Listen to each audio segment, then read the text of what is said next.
Hello and welcome to episode 162 of Glitch Report. My name is GnittWitt. Thank you so much for stopping by, saying hi, and kicking it with me today on the live stream, the stream of dreams, the show of shows, and everything in between. This is a live recording of the Glitch Report podcast, live and in color.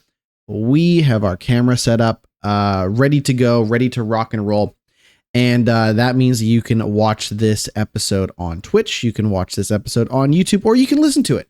Apple Podcasts, Spotify, wherever you get your podcasts are all there for your entertainment needs. The camera is back and set up and ready to go, and I am happy to be joining you today. There is so much to talk about on this week's episode of the show. I don't think I've ever done this many review roundups, but there are like 4 games that we're going to round up reviews for.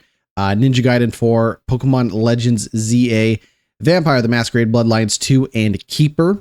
I've not played any of these games, so I'm excited to kind of see what critical consensus for those games seems to be as of right now. Very excited about that. Plus a ton of news, some breaking news that happened earlier this morning. It is live. It is live. We are live Wednesday morning, 10:34 a.m. So we have some news about Remedy. The situation is ongoing at Remedy, and we're going to talk about that and so much more. Some Xbox news, some Rovio news, The Simpsons, all sorts of stuff. Plus, I have seen the video game film Until Dawn. I am late to the party, but 'tis the season to watch horror movies, spooky movies, scary movies, all of that stuff. We're going to talk about that as well on the show. Spoilers, the movie's not good. It's not good, but there's something like I'd actually say a lot of things about that movie that make it so disappointing and profoundly bad, but also there's something about it that I think would actually retranslate back into a video game really well. So we're going to talk about that as well on the show, but let's kick things off with our review roundups. We'll start with Ninja Gaiden 4, being put out by Platinum Games and Team Ninja, out on PlayStation 5, Xbox Series X and S, and PC. Currently, we have an 82 critic average on OpenCritic.com, with 88% of critics recommending the game. 82 critical reviews for this game are available now, and my goodness, maybe it should be surprising. Once you get into that 80 range, there are going to be some high highs. There are going to be some middle lows. And I'm not saying anything about Ninja Gaiden 4. I've not had a chance to play it yet, but you'll see in a moment. IGN giving it a 8 out of 10, saying despite its disappointing story and bland level design, Ninja Gaiden 4's excellent combat still makes it one of the best 3D action games in recent memory. On the flip side, PC Gamer, 69 out of 100, saying bloody good combat carries Ninja Gaiden 4 through its more granular and extraneous modern additions. GameSpot, 8 out of 10, saying Ninja Gaiden 4 brings the series back with a bang, building on its intoxicating foundations with smart additions that further elevates its brutally brilliant combat. So, a scenario where whether you look at Ninja Gaiden 4 as maybe a meat and potato sort of game or whatever the case may be, I think a lot of people are kind of recognizing that, like, hey, what it does very well, and maybe the things that it tries to do and experiment with are maybe not so hot. That being said, speaking of hot, Games Radar Plus 5 out of 5, simply saying Ninja Gaiden 4 is a bloody good time. What else we got here? The Gamer giving it a 4.5 out of 5, saying Platinum clearly understands what makes the series so special and has done an incredible job building on the razor sharp formula that we've all been missing for nearly a decade. What do you think about that? What do you think about that? GamePro, 83 out of 100, saying Ninja Gaiden 4 turns out to be the action spectacle we hoped for in our review. Beyond the fights, however, not everything is at its best. again, I think I've heard stories that like that, stories about the story not being particularly good. And again, some of the modern changes, the je ne sais quoi that they try to spin onto the game, not being super amazing either. But hey, you know what? That's on Game Pass. You shouldn't pay any money to play that game beyond the price of admission for Game Pass, if that is your thing, but it is also available on PlayStation if you are looking for a hardcore action game in a Stellar Blade, Devil May Cry sort of thing. If you've been waiting for one of those to come out, now you got a big budget one in the form of Ninja Gaiden 4. Let's talk Pokemon. Pokemon Legends ZA, or as someone told me, it was called a Pokemon Legends ZA. This came out last week on Nintendo Switch and Switch 2. Currently sitting at an 81 top critic average with 82% of critics recommending it. And we got 45 critical reviews to kind of look through. IGN 8 out of 10 saying Pokemon Legends ZA finally feels like Game Freak hitting its stride in Pokemon's 3D era, with a fun setting to explore, a well-written story, and a total battle system overhaul that works surprisingly well. DualShocker 7.5 out of 10 saying Pokemon Legends ZA is not the next generation evolution of the franchise that you've been waiting for. And while that is disappointing, these spin-off titles have done a pretty good job of creating fun little diversions that will tide you over until the next mainline game. If you're expecting voice acting and a compelling story, you'll be disappointed, but the appeal of catching and battling with Pokemon is still a decent adventure worth undertaking. And yeah, I watched a little bit of gameplay of this, and it is shocking how popular of a franchise Pokemon is, that they still don't have voice acting in the year of our Lord 2025. Maybe that is an appeal to some people. I certainly don't think it's appealing at all. But also, if they're going to do a pretty boring, bland story, what is the point of having voice acting to begin with? I can maybe see the argument either way. Eurogamer 3 out of 5 saying Lumiose City could do with work, but Pokemon Legends ZA is a much more tightly focused and delightfully goofy return to better form, at least by modern Pokemon standards. Games Radar Plus 4 out of 5 saying that dream sold to us by the Pokemon anime. It's right here, clearer than it has ever been. GameSpot 7 out of 10. Jake Decker saying Pokemon Legends ZA successfully translates its iconic battle system to real time, but its visuals and presentation leave a lot to be desired. If you wanted to show somebody the power of the Nintendo Switch 2 and be like, look at the graphics, look at the power of this thing, my understanding, and this is even before I started reading these reviews, is that Pokemon Legends ZA is not the game for that, especially because it is also available on the original Switch. Video Games Chronicles, as always, shout out to Video Games Chronicles, says 5 out of 5. Pokemon Legends ZA is a grand adventure that once again proves that the Legends series is home to the most interesting ideas Game Freak has. Now, if you are not a Pokemon expert, that's fine. The Pokemon Legends series is a spin-off of the regular mainline Pokemon series. This started with Pokemon Legends Arceus, and this is now the second spin-off game in that Legends franchise. Before Legends ZA came out, I couldn't tell you too much about anything about Pokemon Legends, to be honest. I'm still willfully ignorant on it, but it seems like, if nothing else, this is better than the last game, which should be a happy change of pace for some fans. Speaking of happy fans, nobody's going to be happy with, I don't think. I think a vast majority of people are not going to be happy with this. Vampire the Masquerade Bloodlines 2 is finally out. It came out yesterday on the 21st. It's out on PC, PlayStation 5, and Xbox Series X and S. It's got 34 reviews on, Open Critic, so take that with a grain of salt.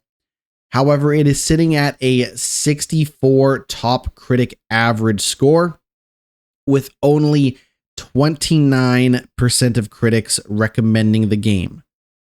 That is the equivalent of watching a 29% movie on Rotten Tomatoes. Again, take that for what you will.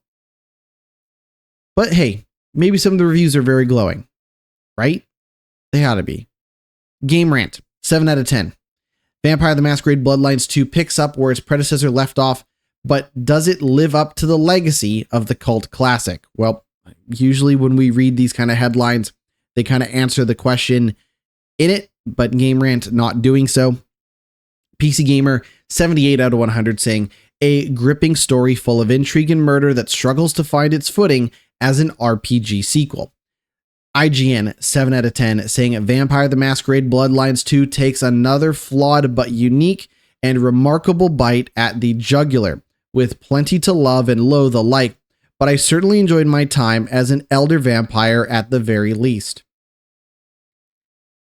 Eurogamer 2 out of 5 saying developers The Chinese Room has managed to make something from a box of inherited parts, but this action RPG feels hollow and functional and is only redeemed by some stellar performances from the characters and cast. Games Radar Plus 1.5 out of 5 saying it's impossible to role play a narrative that's already set its course. The Gamer 2.5 out of 5 saying Vampire the Masquerade Bloodlines 2 is the epitome of wasted potential. It is one of the most beloved TTRPG franchises of all time, and the original game has become a cult classic over the years. This isn't the sequel we hoped for, wanted, or even expected. It's Vampire the Masquerade in name only. TTRPG is tabletop RPG for those wondering. 7 out of 10 from GameSpot saying, although the Vampire the Masquerade Bloodlines 2 isn't particularly ambitious or polished, it makes up for its faults with enthralling gameplay, gorgeous environments, and a good story, and even better characters. I've never played the original Vampire the Masquerade Bloodlines, but it is a RPG in a more classical sense. When we think about computer RPGs, we think about the lineage of stuff like Baldur's Gate. It is more closely aligned with that kind of past representation of RPGs than what we might refer to as an RPG these days with Fallout or Skyrim or things like that. Like, I'm not saying that those modern games don't have RPG elements, but so much of them lean into being more of an action game than an RPG. In the case of Vampire the Masquerade, there is, it is based off of a tabletop RPG. So similar to something like Dungeons and Dragons. Now, the original Vampire the Masquerade Bloodlines came out in 2004 and has been revered as something of a cult classic, presented from the first or third person perspective. It is, by all accounts, supposed to be a really neat game that I have not played. So what does all that mean? It means that based on the review responses that we're seeing, Vampire the Masquerade Bloodlines 2 removes even more of that, choice-based, progression-based RPG elements to streamline it into being more of an action game. And I think for a lot of people, they were looking for something that, reflected their choices and things like that, and their style of play and their, ability to customize their characters and, all of this stuff. And it seems like that it isn't quite present in this new Vampire the Masquerade. This also reminded me of a game that I have never actually played, but should, that also received mixed critical reviews. A little game called Vampyr, Vampyr, made by Don't Nod, the Life is Strange people. But again, I'm not too sure how much of that stuff is like, it's semi-open world. I don't know if the new Vampire the Masquerade game is open world. I should also mention, like, totally different franchises despite having the name Vampire in it, especially because of the spelling. But I just thought to myself, you know what? I have Vampyr. Maybe I should play that instead of even thinking about Vampire the Masquerade Bloodlines 2. But we shall see. And finally, a game that has been getting pretty good reviews is the new game from Double Fine, little game that came out last week called Keeper. Currently out on PC and Xbox Series X and S with 81 for the top critic average and 79% of critics recommending the game. If you don't know Double Fine, they are the people that made a little game called Brutal Legend. They have also made such games as Psychonauts. They have made The Cave. They've made Stacking, Iron Brigade, Broken Age, Headlander, Rad. They've done the remaster for adventure games like Full Throttle, Day of the Tentacle, Grim Fandango, Costume Quest. They have done a ton of games, and this is their first new game since 2021's Psychonauts 2. Now you might be thinking, what do people have to say for themselves about this game? This page is now broken for some reason on the... Oh, that's terrible. Let me see if I can load this onto a better page. No. Listen, I'm only opening up Microsoft Edge because the web page broke. Okay, so the web page is just broken for Keeper, which really sucks because it doesn't show you who or what reviewed it. It just shows you pictures. You know what? We'll monitor the situation here and we'll do Keeper reviews maybe later on because the Keeper seems cool and I would love to talk about what people think of it. But the page for Open Critics reviews have broken. I could also reference Metacritic. I guess we could use Metacritic as a as an alternative. Again, I'm more of a Open Critic guy than I am a Metacritic guy. But here we are, opening it up. And again, the way they do it is they split it by, because the thing that I don't like about Metacritic is that they split it by platforms. So PC has an 82 out of 100 and Xbox has a 79 out of 100. Not particularly useful reviews if I'm being completely honest, because I have to sort and separate all of this stuff. But anyways, Eurogamer giving it 100, saying Psychonauts Studio Double Fine returns with a surprising shape-shifting adventure of captivating wonder and beauty. IGN giving it a 90, saying a surreal painting come to life. Keeper is a stunning puzzle game that carefully balances its Moorish mechanics with a heartfelt story.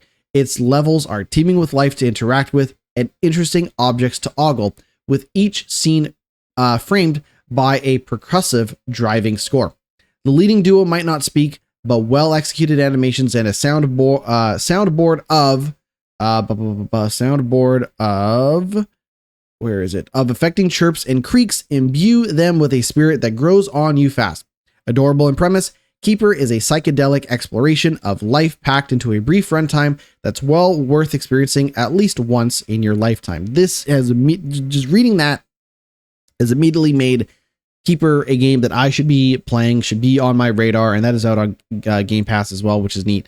PC Gamer 90 out of 100 saying Keeper is a gorgeous little package of tightly designed puzzles and cerebral platforming that showcases what makes Double Fine games so uniquely special.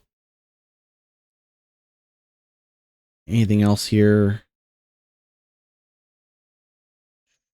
Again, I'm going to have to sort through the different platforms because that's how they tend to do it around here, which is a pain in the ass, but c'est la vie. GameSpot 90 out of 100 saying Keeper is Double Fine at its most confident. A visual feast, a tone poem, an exploration of movement mechanics, a fable about the world that we owe and what we owe to it. It's recognizable as an evolution of the studio's earlier works while also feeling fresh and inventive. Double Fine games have always been dense with artistry, but it's Keeper. That's a terrible play on words, but it's Keeper, a game without words that feels most like it's letting the artistry speak for itself. Games Radar Plus, giving it a, excuse me here. I clicked the wrong link. Keeper is one of those rare birds that the less you know about it, the better. It's a stunning, bizarre, and totally unanticipated game that isn't afraid to subvert your expectations at every turn. It's so good, I wish I could wipe my memory and play it again. Well, that is going to do it. I'm going to close that window now because I just need to go play keeper. That's what I got to do. But we have a show to do. And we're going to take our first break. When we come back, we got news. Stick around. We'll be right back. Welcome back to the podcast. I continue to be GnittWitt, and we continue to talk about video games. Let's talk about a little game called Battlefield 6, which has had the biggest launch in series history, selling 7 million copies in just 3 days. And you know, like, we're going to get into the numbers and the math and all that stuff as best we can, but you know, it's not often that we see such clear and concise language used to describe things like sales data for a video game. And in the case of Battlefield 6, they start to throw around some funny numbers as well. Like, one of the numbers they toss out is that 172 million matches were played during the game's first weekend. With, like, sure, okay, matches of the multiplayer, I guess, sure. That accumulated to over 15 million hours watched on streaming services like Twitch and YouTube. So this game is very, very hot. If we look at data from Steam, it says during its opening weekend, Battlefield hit EA's highest ever concurrent player count on Steam, reaching a peak concurrent count of 747,440 players, which overtook Apex Legends that had a 624,473 peak concurrent player count. It's hot. The game's hot. What do you want? Like, it's an incredibly successful game. I will just point out, and we're going to use this kind of story to dive into my thoughts on Battlefield so far, but what makes this game so popular is they just stopped fucking with the Battlefield formula and said, here's a Battlefield game that is easy to digest, that is what the fans wanted, and it's not a very risky or bold or, you know, experimental Battlefield. It's just what the fans want. And when you say that, it sounds like I'm, you know, talking down to the game, and I'm really not, because Battlefield has been terrible for a while. I truly believe, like, you know, Battlefield has been in a rough spot for some time. I think the World War I and World War II games are bland. I think Battlefield Hardline is a hilariously bad idea for a video game. And so to me, like, my love of Battlefield, my interest in Battlefield would have stopped sometime after Bad Company 2 and Battlefield 3 on the PS3 and Xbox 360 era. I know people liked Battlefield 4, but that game had tons of problems and stuff like that. And I played Hardline, and it's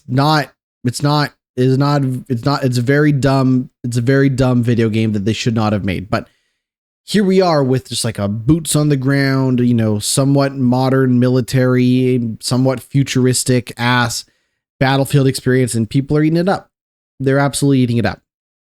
Now, I have been playing a little more Battlefield, and Battlefield 6 specifically, and I am someone who is not eating it up the way that other people have. We're going to talk single player, we're going to talk multiplayer in just a moment, but I want to just get this off my chest right now.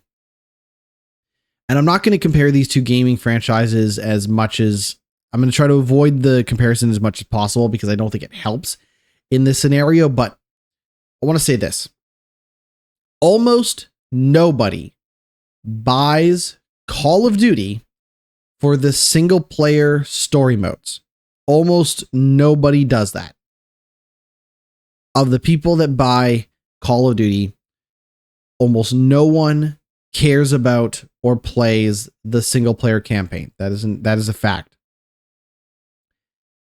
Even less people buy and play Battlefield games for their single player story modes. If you are one of those people, there's nothing wrong with that, right? And I'm going to get to why that's fine in a moment. But as I talk about these games and Battlefield specifically, I just want you to keep in mind that I recognize that no one cares about Battlefield campaigns. There's the amount of people that do is so small that you could almost make an argument that they shouldn't bother making these single player story modes in games like Battlefield, especially because it is such a small subset of the player base, and also a thing that people play once and then drop and forget about, and there's no life to it beyond that, compared to a multiplayer game that is constantly being updated and is dynamic, and every match may be different based on the people you're playing with, your squad leaders, and all of that stuff. I get it. However, that doesn't make any commentary or criticism of things like the Battlefield campaign or the Call of Duty campaign for that matter irrelevant or moot. I believe that if there's something to say about those campaigns and story modes, you should say it. You may want to spend an appropriate amount of time discussing them in comparison to something that is more meaty like the multiplayer, but here we are. And here's what I'm going to say. I'm about halfway through the Battlefield 6 campaign and it is not very good. It's not good. It's just not. For a couple of reasons. One, it is a pretty miserable story. I think the story is relatively gross and cynical and not the type of tugging at the heartstrings experience that makes me want to really see the bad guy get their comeuppance or save the day. It just feels gross and cynical, and whatever attempts that it has, whatever tricks it has up its sleeve to try to, be like, hey, this could happen, or maybe this is happening. It does nothing for me. The story of the game is that a weakened NATO is basically giving up a lot of control and influence to this private military organization called Pax Armada. And there's supposed to be a peaceful transition of power between NATO and Pax Armada. And then surprise, surprise, Pax Armada, starts blowing up bases, killing people, and basically, engaging in their evil master plan. And the reason why I find this so cynical and gross is because I turn on the TV and I see a weakened NATO, right? I see a weakened NATO in regards to, and I'll just use one example. There's plenty of reasons you can talk about NATO ain't being shit these days, but just look at the illegal invasion of Russia into Ukraine, right? And the fact that NATO hasn't done a goddamn thing about it means that I don't necessarily need to see NATO not doing a goddamn thing about anything in my video game. If I'm being honest, right? That's just the way it is. So Pax Armada, the evil private military organization, starts blowing up the NATO base and all of this stuff. And the other thing that makes this game terrible is all of the voice acting, all of the dialogue and the writing is just so flat that it would probably make some amount of direct to DVD military movies blush. Like, it really just feels lifeless. So when you combine lifeless emotional, resonance with a stupid story, it is nothing but an uphill battle from there, right? It's just like, well, what is there about this campaign that I could really grasp onto? And unfortunately, it gets worse before it gets better. A lot of the combat encounters and a lot of the level structures and stuff feel like bad Call of Duty knockoffs that would have not been super impressive even on the Xbox 360 era.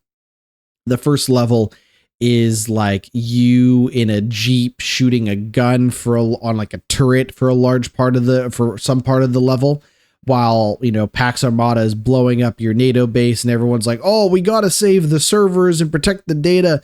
But like no one seems to really care about anything else that's happening around them. And you shoot some stuff and you shoot some barrels and you drive through an explosion and all of this stuff. And it just feels so flat. Like, again, if this came out on the 360 era, you might be like, this isn't amazing, but I guess. I'm not talking visual fidelity. I'm not talking like, I'm not talking visual fidelity or graphics. I'm just talking about just the emotional impact, the sense of scale and the sense of excitement just dies on the vine in Battlefield 6. The other thing that would, I think, make this Battlefield 6 campaign worse, and it does make it worse, is you can see a lot of the seams and stitching connecting one moment of gameplay to the other. So if you think about a game like Call of Duty, or you think about a game like Uncharted, the transition from gameplay to cutscene back to, and then exiting from that cutscene back into gameplay is so smooth at times that you barely even notice it. And I use Call of Duty as an example because I think they do it pretty well for a first-person shooter. Obviously, nobody does it like Naughty Dog and Uncharted and Last of Us and stuff like that, and I get that. But the problem with Battlefield 6 is like you'll be following a guy and then it'll take a little too long for them to fumble around or react and open the door that they need to unlock, or you'll open the door and the enemies will just kind of be standing there awkwardly and then they'll react to your presence, or you'll be part of a larger, shootout with your squad mates and teammates, and like you'll just look around and other guys are like, enemies are kind of like fumbling over, like, climbing over cover and running and all of this stuff. It just looks janky and fucked up at times. The shooting, the game, like the gunplay in Battlefield 6 is fine. Like it feels the same as it does in the multiplayer and all of that stuff. But why you would ever care about the things that you're shooting or feel excited to be in a scenario where you are doing shooting, again, it's just flat. It just is. I don't know how else to describe it. It's a pretty bad campaign through and through. It's also pretty short. So if you are looking to see it through to the end, it's not like it's going to take you too long. I'm maybe 2 or 3 hours into a campaign that's probably about 5-ish, give or take. There was times where I've been in vehicles. There are times where I've been demolition experts, or times where I've been in, modern, closed quarters, urban environments and big, set piece battles, and none of it works. It just doesn't work. It doesn't. Like, I think if we look at this game, I truly believe that we don't give Call of Duty enough credit for being able to craft the cohesive and exciting stories and wrap them in these engaging campaigns that they've been able to do time after time after time. Is every Call of Duty campaign good? No, I wouldn't say that. I wouldn't go that far. Most of them are pretty decent, if not pretty good. And some of them are great, I would say. But in the case of Battlefield 6, man, it makes me think that whenever they get around to the next Battlefield game, they either need to significantly rethink what a Battlefield campaign should be, or axe it entirely. It's just not good enough. And again, people are going to say, "Oh, well, who cares about the campaign? Who cares about the story, the single player? Like, I'm here for the multiplayer." I'm not talking to you. This segment of the show is not for people who care about the multiplayer, right?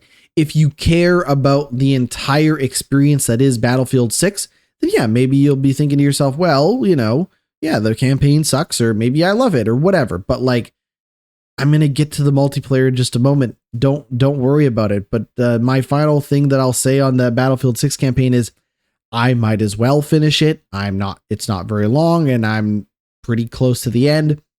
Their attempts to make a big bad guy is laughably bad. Some of the voice acting and dialogue is incredibly stupid and cheesy. Like, it's so cliche that I don't even know why they bother to imitate and reference the things that they do, because it's done so poorly, I would be embarrassed to be the thing that Battlefield 6 is trying to imitate. Like if you can pull from a specific Call of Duty campaign or part of history or whatever and say to yourself, well, Battlefield 6 really was influenced by that, I would be like, that's embarrassing. That's bad. Why would you, what, you didn't learn anything from the things that I have done to inspire Battlefield 6 or whatever the case may be. It's bad. The multiplayer, totally rock solid experience. I have had no issues, no problems whatsoever with the Battlefield 6 multiplayer, other than the part where I don't think I'm very good at Battlefield 6's multiplayer. And I don't know how much time I really want to spend banging my head trying to get better at the Battlefield 6 multiplayer. I will say I found a little bit better luck switching from the assault kind of trooper boots on the ground class to the medic class. The medic class, everybody has the ability to, like, when you see an ally or a teammate get shot, you can run up to them and you can give them like an injection to revive them. But if you're a medic and you equip the shock pads, the time it takes to revive a teammate is much, much, much shorter. It's like almost near instant. Like it takes like less than half a second versus it probably takes like 3 seconds or so to revive a teammate when you are a non-medic class, whereas it takes like half a second to revive a teammate if you are the medic class. So I have found luck just getting people back into the fight and running around being like, okay, I'm going to try to dodge bullets here and there. Oh shit, there's a tank. Probably can't revive the people that were just blown up by that tank because the tank's going to spot me or whatever. There's people around the tank, whatever. So I've just found luck, like, zap, zap, zap, zap, zap, zap, zap, zapping people to revive them, which gives me, experience and credits and points and all of that stuff that I'm not only progressing in the progression system, but also, helping my teammates keep their deaths low so that they can get back in the fight, take over different control points and stuff like that. But like when I am just shooting people, I'm bad at shooting people. I'm bad at killing enemies. I'm bad at, situational awareness because so much shit is going down, blowing up and going crazy in Battlefield. I'm just not good at the multiplayer. So I think when I, recognize that the multiplayer is good, but that I'm bad at it, I'm not left with a huge amount of desire to continue to play a game that I'm particularly bad at least in the case of the Battlefield 6 campaign. It's dumb. You can put it to like the easiest mode if you want to, blow through it, and then never think about it ever again, which is saying something because there's not much to think about even in the middle of that campaign. But it is an incredibly popular game, and I'm very curious to see what the future holds for Battlefield, both in terms of the updates and content that game will continue to receive, as well as what the next game in that franchise looks like. Speaking of curious to see how things turn out, Remedy's CEO is stepping down 2 weeks after it issued a profit warning due to weak sales of FBC Firebreak. I have made my peace about FBC Firebreak. I am not going to talk anymore about the quality of that game, what I feel about it. I've said my piece. It's not good. I'll leave it at that. I'm not here to like punch down. But Tero Virtala has stepped down from the CEO role with immediate effect. In a statement to investors, the company explained that Virtala and the board of directors had mutually agreed that Virtala would step down from his position as the company's CEO with immediate effect. Now, Virtala, for context, was appointed CEO in August of 2016 and will now continue at the service of the company during a transition period where he will help with the handover duties to the new CEO. Remedy co-founder Marcus Mackay has been appointed as interim CEO until a permanent replacement can be found, and will step down from his role of chairman of the board as a result. He said, "I want to thank Virtala for his substantial contributions to the management of Remedy since 2016. I personally thank Tero for good cooperation and wish him all the best for the future." Although the statement didn't specify the exact reason why Virtala is no longer Remedy CEO, the announcement does come just 12 days after the company issued a profit warning to shareholders due to weak sales of FBC Firebreak. The PvE first-person shooter, which is set in the Control universe, is Remedy's first multiplayer game. When it was released in June, Remedy reported that launch sales had underperformed, but committed to improving the game based on player feedback.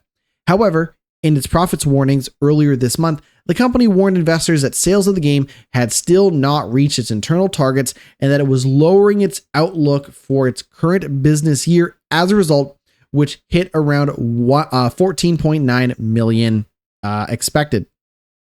As a result of the profit warning, the Alan Wake and Max Payne studio has now changed its outlook for its current business year from expecting a revenue and operating profit increase to expecting operating profit to be negative.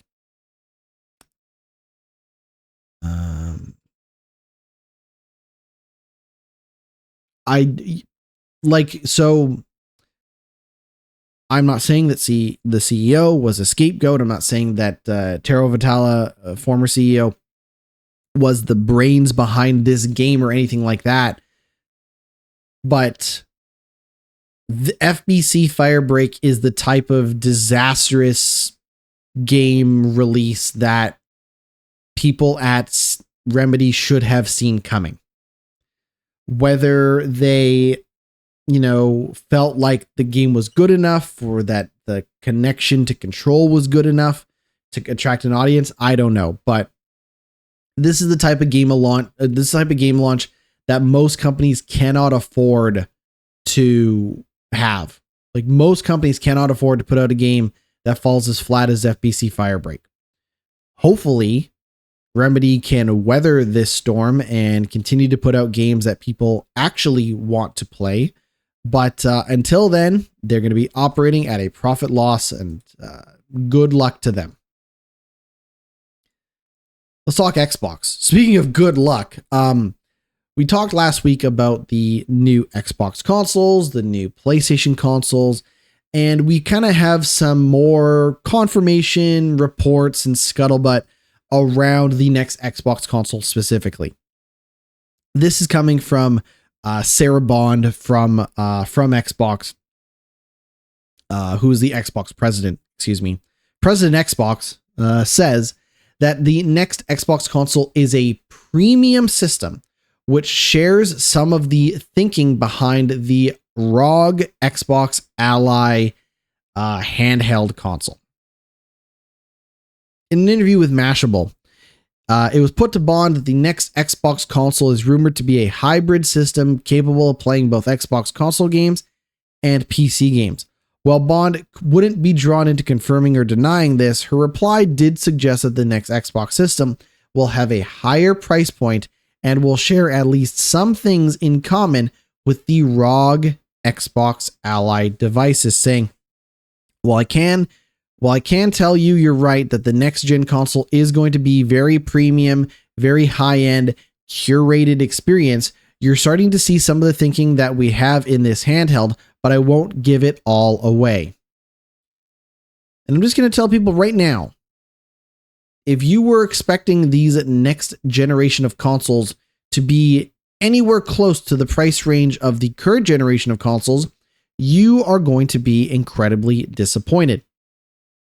These next generation consoles, be it both PlayStation 6 and Xbox, are going to be incredibly expensive, because what we have seen over and over again is that the market for gaming is not growing the way that anybody expected it to go, especially in a post-COVID world.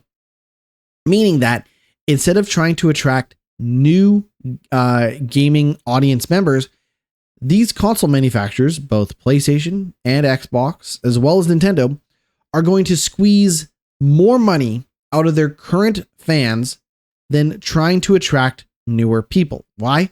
Because it's expensive to attract new audiences. And Xbox has tried time and time again to come up with all sorts of cockamamie schemes of this is an Xbox, your toaster's an Xbox, your mom's an Xbox, whatever. Their marketing plan for like, hey, Xbox is available everywhere, and still no one cares. So instead of trying to attract new fans, how about we just milk the fans that we already have? And a premium, high-end, curated experience is not going to be cheap. Rovio is laying off 36 staff and says that Angry Birds Dream Blast has not been performing as expected. I will say this right now. I cannot believe that Rovio has not found much success beyond Angry Birds. They are still out there making Angry Birds. More power to them. I know that they were bought by Sega at some point in time, but for the love of God, they just cannot seem to make an Angry Birds game that really connects with people. I don't know what else to tell you. It is what it is. They made so many goddamn Angry Bird. You know, they made the Angry Bird show. They've made the Angry Birds movie. There's like 2 Angry Birds movies, I think. 2? I want to say. And my God, it's just not doing it for them. I don't know what else to say. In fact, when I look, Angry Birds Dream Blast isn't even on the company's Wikipedia page. Which, if that doesn't tell you how the game's doing, I don't know what will. The puzzle spinoff was released in 2018, but it seemingly failed to take off in a big way. That's why, because it doesn't show up in...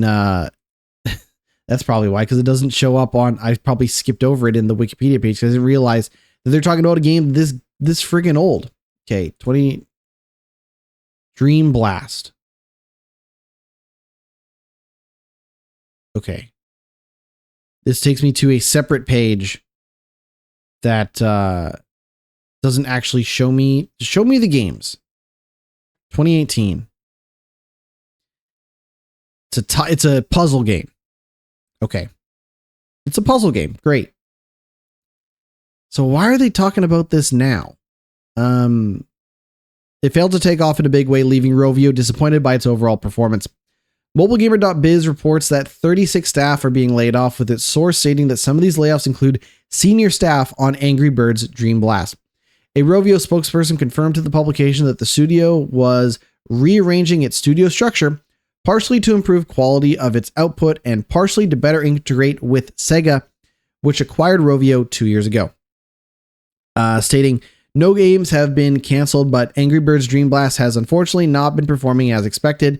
We have been reviewing our organization this autumn in reaction to one of our games underperforming, and in order to better respond to the market, to move towards a more game-centric approach, and to be able to iterate fast on new game ideas. Look, I wish everybody the best of luck at Rovio, but man, I don't know if I'm assuming that Angry Birds is not as hot as it used to be, but I wish everyone involved the best of luck. 36 staff laid off at Rovio because Angry Birds Dream Blast has not performed as expected. This is a quick one. Avatar Frontiers of Pandora is getting a free third-person camera mode as well as a new game plus mode. Both new features will be available in December. Avatar Frontiers of Pandora is Ubisoft's 2023 open world action adventure game, and it was a first-person perspective when the game initially launched. Very much kind of leaning into that Far Cry open world first-person shooter style gameplay. Now, ahead of release of the Avatar Fire and Ash movie, the game will get an update on December 5th, which adds that third-person mode and new game plus mode for free. That game looks really nice. Avatar Frontiers of Pandora is a goddamn gorgeous looking game. I've just been scared off of it because of I don't care about I don't care about Avatar. I'm just never, like, that first movie did nothing for me. I never saw the second one. I don't know what else to say, but I thought it looked good partially because of the first person perspective. I thought, like, being up close and seeing the Na'vi and the flowers and the trees and all of that stuff was really spectacular and gorgeous, in part because of the first person perspective getting you so up close and personal. However, people prefer the third person, and that's fine. That's totally cool. I know that the new Resident Evil game is going to be in both first person and third person. And I believe they added a third person perspective to the last Resident Evil game, Resident Evil Village. So look, if people care that much about first person versus third person and really refuse to play the game in first person, now they don't have to with that update that's coming out December 5th. The Simpsons are reportedly coming to Fortnite, including an entire Springfield map, with leaks suggesting an entire Simpsons-themed mini-season coming to the game. Currently, the hot thing in Fortnite is K-pop Demon Hunters, which is based on the movie. I've never seen the movie, but I did play a little bit of that K-pop Demon Hunters mode. It seemed okay. I also spent the last little bit of money that I had in Fortnite, where I bought the Ghostface from Scream, and not Ghostface Killa from the Wu-Tang Clan. This is Ghostface from Scream. I bought the Ghostface bundle, and that seems fun. But I would listen. I would check if they put Simpsons in Fortnite. I will take a look. But until then, we're just waiting to see if that actually ends up happening, or if it's just rumors and speculation. All right. We're going to take a final break. When we come back, we're going to talk about that Until Dawn movie that I watched, as well as some of the games that I've been playing. Stick around. We'll be right back. We're back with the bottom of the 9th inning of this video game podcast. Let's talk about a little film called Until Dawn. Until Dawn is the 2025 horror movie that is based on the video game Until Dawn. I already said at the top of the show, it's not very good, but I want to talk about just what makes that movie so not good. If you can just bear with me here for a moment as I pull up some details around the original game specifically. So Until Dawn was a 2015 adventure game, horror game sort of thing, very much in that sort of interactive movie drama style thing where you had your choices, you had your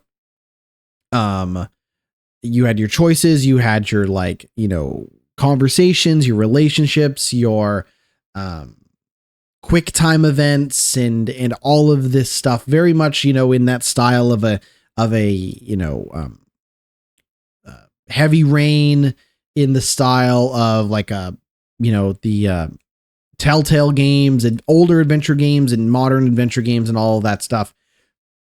And the thing about Until Dawn, the game, is that it very much pulled from a lot of classic and, traditional horror movie tropes and styles and stuff like that. The game is very much structured in the style of like a teen slasher movie. You think like Friday the 13th and stuff like that, very much going into that. It also takes reference and inspiration from various sources, such as The Evil Dead and Poltergeists, to some extent, like kind of a little bit of Resident Evil in there and whatnot. And, even one of the, people who worked on the game are people that worked on like horror movies such as like Wendigo and other film and ABCs of Death 2 and all of this stuff where, they're again, very, very much pulling from stuff like classic horror movies. So Until Dawn, the game, is a video game love letter to horror film. What Until Dawn, the film, is trying to do is adapt a lot of the ideas and inspiration and influence from the game and repackage it and represent it into a movie.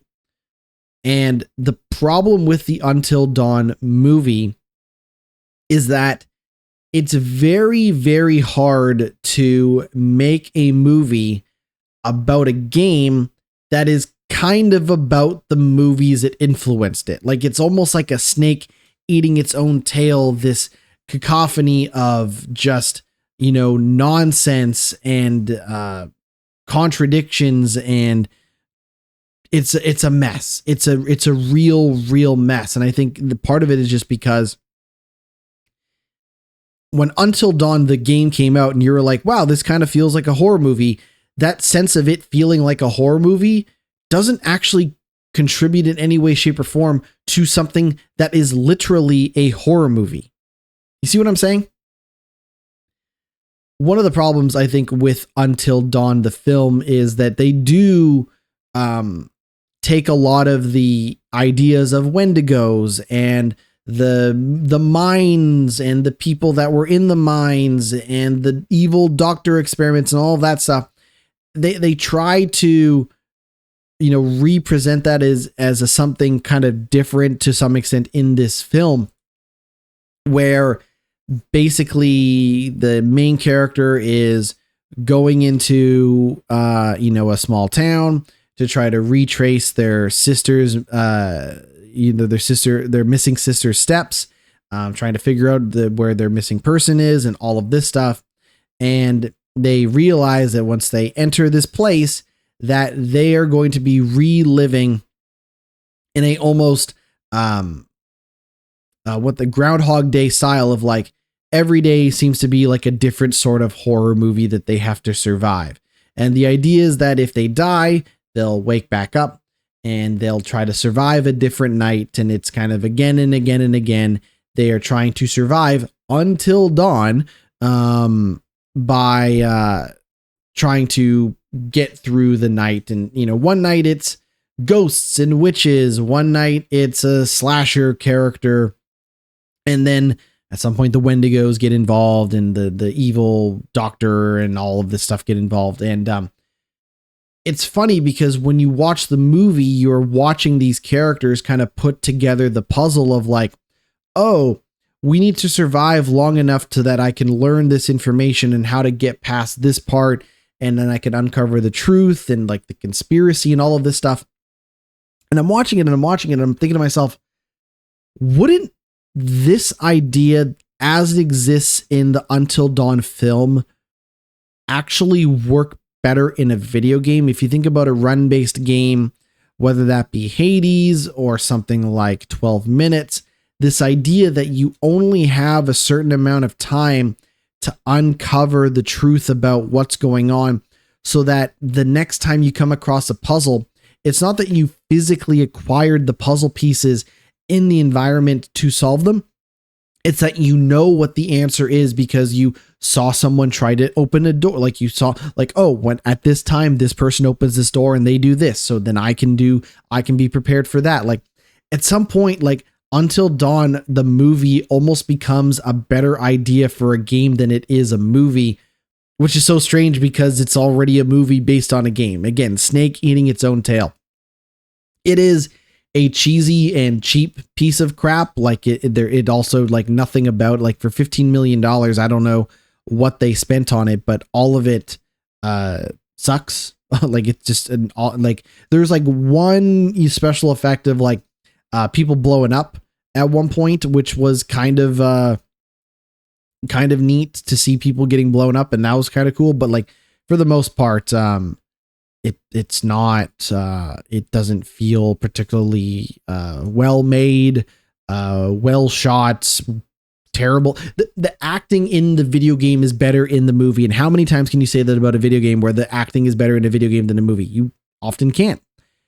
So Until Dawn feels like one of these just complete wastes of time, because not only does it poorly and awkwardly represent the game that inspired the movie, but it also just feels like a scenario where these ideas would actually be better put into a sequel to something like Until Dawn, right? If you think about it, of like, okay, we have our choices and we have our dialogues and relationships and all of this stuff, but also we will not get the full picture of what's going on until we try and fail to solve puzzles in the environment.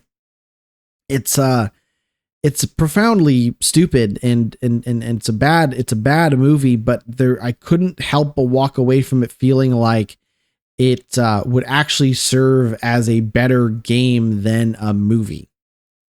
So I don't know if this sells you on the idea of an Until Dawn movie. Again, when I saw the existence of this film, I just thought, like, why are you making a movie that's inspired by a game that's inspired by movies? This is how I kind of feel about the announcement of the Sleeping Dogs movie being, the script for that movie being done. Sleeping Dogs, again, a video game, a open world action action adventure game, very Grand Theft Auto-esque, that takes a lot of influence from Asia and Hong Kong, gangster, cinema and cliches and all of that stuff. It is very much like your paint by numbers, to some extent, media representation of an undercover cop getting in deep with the triads and in Hong Kong and all of the stuff that happens after that. Again, very inspired by those types of Hong Kong cinema, action movies. And that's fine. There's nothing wrong with it. But again, when you play Sleeping Dogs, you kind of feel like you're in one of those Hong Kong action movies. And that's what makes the game so good. But if you're just going to make, and listen, there's nothing wrong with making Hong Kong action movies. Like, I'm all for it. Go right ahead. Right. Someone get John Woo back in the director's chair, back to Hong Kong, and start making, make me a sequel to something like A Better Tomorrow, or he already did The Killer and stuff like that. But I would argue that as much as I love Face Off and I enjoy Mission Impossible 2, I think John Woo's best work is still in the Hong Kong realm, right? You think about a movie such as Hard Boiled. You've never seen Hard Boiled? My God, what a goddamn movie Hard Boiled is.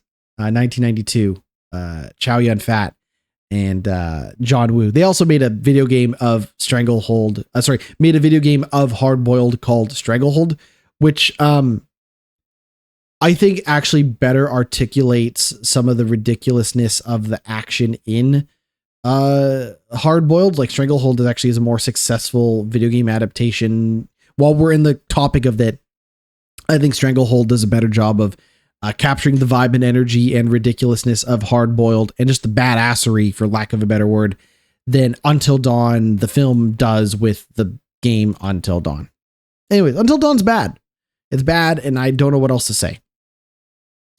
I will say this: I've been playing more Hades 2. Minor spoilers for Hades 2. Warning now. The main base, where I'm at in the game, the main big bad guy is Kronos, the Titan of Time. I have defeated Kronos, the Titan of Time, but the story continues in that game as you continue to go on multiple runs, multiple boss fight attempts to uncover more and more of the truth, collect resources and upgrades to better prepare you for later stages of the game. But I've beaten Kronos. I'm not going to tell you if I've done it multiple times or anything like that. But I've beaten Kronos, the Titan of Time, and the story continues in Hades. I don't know if that means I'm halfway done the game or not, but where I'm at so far, I have beaten Kronos, the Titan of Time. The new game that I have been playing is Ball Pit, written out as Ball X Pit. It is a roguelike kind of puzzle action game. If you ever played a game like Arkanoid or Breakout, where you're, batting the ball, into the bricks to break the bricks and all of that stuff, it is one of those types of games, but in the style of something like a Vampire Survivors, where you're constantly getting upgrades and, this character, when they shoot their ball, that ball will do bleeding damage to an enemy. So it'll hit an enemy for some amount of damage, and then the enemy will take additional damage over time. And then, this is an ice ball, this is a poison ball, this is a fireball, this is a lightning ball, and all these different types of balls and upgrades that you can mix and match with each other and create fusions and all this stuff. But that's the main kind of part of the game, is you going into these different dungeons and fighting enemies in a in a block breaker style game, in order to upgrade your character and earn money. With the money and resources that you earn in the dungeons, you are then creating a town, which then feeds back to you more upgrades and items and things like that for going deeper into the dungeons and exploring new dungeons and all of that stuff. I think the main gameplay of Ball Pit is fantastic. The battling of enemies with the ball breaking action, with the upgrades, with the run-based stuff is a lot of fun. I think where that game starts to fall apart nearly immediately is in the town management system of placing buildings in the world, upgrading those buildings, placing resources. Oh, I got trees here. I got wheat. I got rocks here. Because the way it works is you lay out the town and then you're actually in a kind of brick breaker style way shooting villagers at the different resources in the town, and they bounce off the buildings and they bounce off the resources. And you can basically harvest the resources once per day. And then you have to go back into the dungeon, play the dungeon part of the game. And then you can take again those resources and go back out to the town. I just think the placing of the environments, like the different towns and the stuff, it just sucks. It just sucks the life out of it. I have not made a lot of progress in the game because I don't really care about placing my town. I don't care about upgrading my town, managing my town, all of that stuff. I really just don't care about any of that stuff. So I've not made a lot of progress because I just keep going back into the dungeon and upgrading the characters that you use for the runs in the dungeon versus upgrading the town itself. I might keep chipping away at Ball Pit, but for now, it just doesn't do a lot for me in terms of the secondary layer of gameplay, which is the thing that you need to progress further in the main elements of the game. It's kind of a heartbreaking scenario, but that's kind of where we're at with Ball Pit right now. But I'll tell you what, man, I need to go play some Keeper. I really do. That sounds like a fantastic game that I should get my hands on as soon as I can. I probably need to wrap up Battlefield 6 soon and just be done with that. And maybe if I stick around with the multiplayer or not, we'll see. But man, Keeper is the game for me. I wanted to mention right at the top of the show, if you made it to the end, next week is the release of a little game called The Outer Worlds 2. And I wanted to confirm right here, right now, that I will be doing a playthrough of The Outer Worlds 2 as part of the channel and the content and all of that stuff.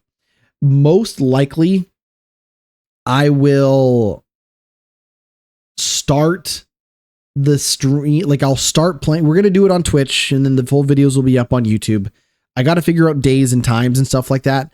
But I'm thinking that I might just start doing it the day of and then switch to do a 2-part kind of episode thing next week where we play it on Wednesday, we play it on Friday. And I think going forward, that will be a Friday game for me in terms of a live stream that you can watch and things like that.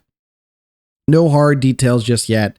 But that is the plan, is to start The Outer Worlds 2. I'm looking forward to the game. We're going to start a playthrough of that when that game comes out next week, which means I got to get my rear in gear and I got to finish up, Battlefield 6's campaign. I got to make more progress in Hades and all of that stuff. But until then, that is going to do it for the Glitch Report podcast. We are back in camera video form for your entertainment. We're going to have short videos up on Instagram Reels, TikTok, and YouTube Shorts in a short while. That's going to do it for the Glitch Report. I have been GnittWitt.